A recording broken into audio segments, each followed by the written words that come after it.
I am Jessica Lowell with 514 Photography. I am a wedding and portrait photographer in Northeast Georgia, and I am an educator and mentor for fellow photography business owners.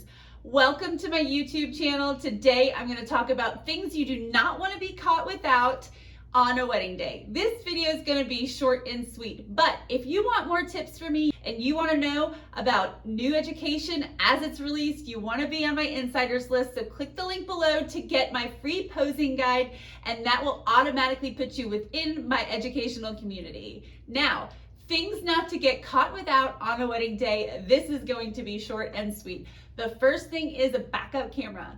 This is a non-negotiable.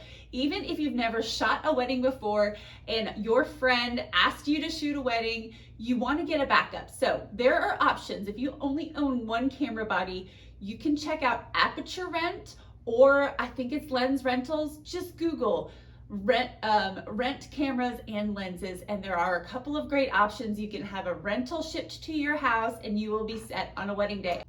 I will tell you, I have needed my backup camera, and it was at the worst time.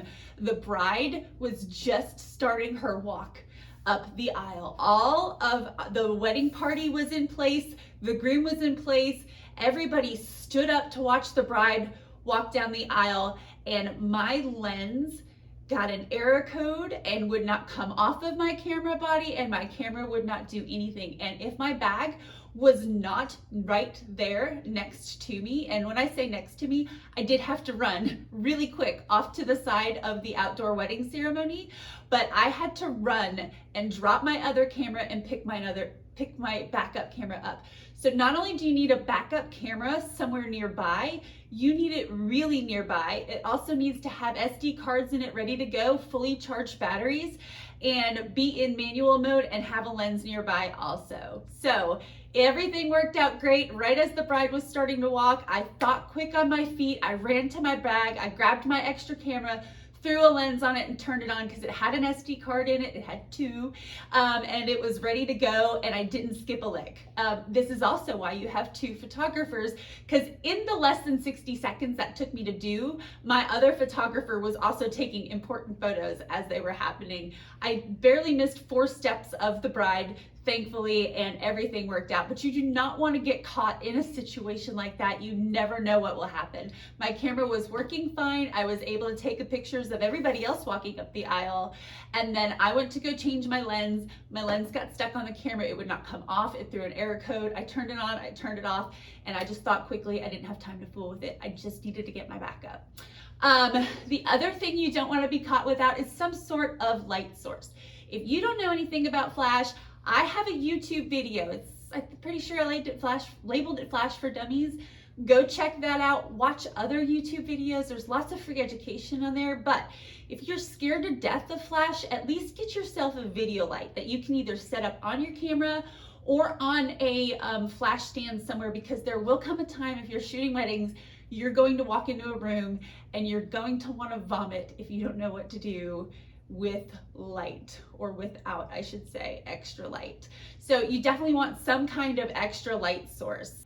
Another thing you don't want to get caught without are extra cards. Sometimes cards get corrupt. Sometimes you fill up a card. Just make sure you have extra SD cards on file. Me personally, I now shoot on 128 gig cards. I have one in each slot in my camera, and I do have my camera set to record RAW to both of them. I don't record JPEG to one and RAW to the other, because if my card that I'm recording RAW to winds up corrupt, that other card is going to be all JPEG. Why would I do that? I don't know why people do that, but I set both my cards to record to RAW. But in the case that you fill up a card, I used to shoot on 64 gigs, and after a 9-hour wedding day, I would fill it up. And when it would tell me my card was full, I needed to get new cards really fast. Or sometimes your second photographer. Either way, whatever, you just always want a couple extra on hand. And last but not least, if you're a wedding photographer, extra shoes, and sometimes even extra clothes. You never know what can happen on a wedding day, and if you get soaked, you're going to be miserable if you have to walk around in soaking wet shoes or soaking wet clothes all day. I have only a couple times I have only a couple of times been caught by a weather storm that was not supposed to happen at all, but extra shoes, extra clothes, those are just kind of nice to have. That's it. Like I said, it was going to be short and sweet, but these are things you do not want to be caught without on a wedding day. So make sure you have an extra camera, make sure you have extra cards, and make sure you have extra shoes and some sort of light source. Enjoy!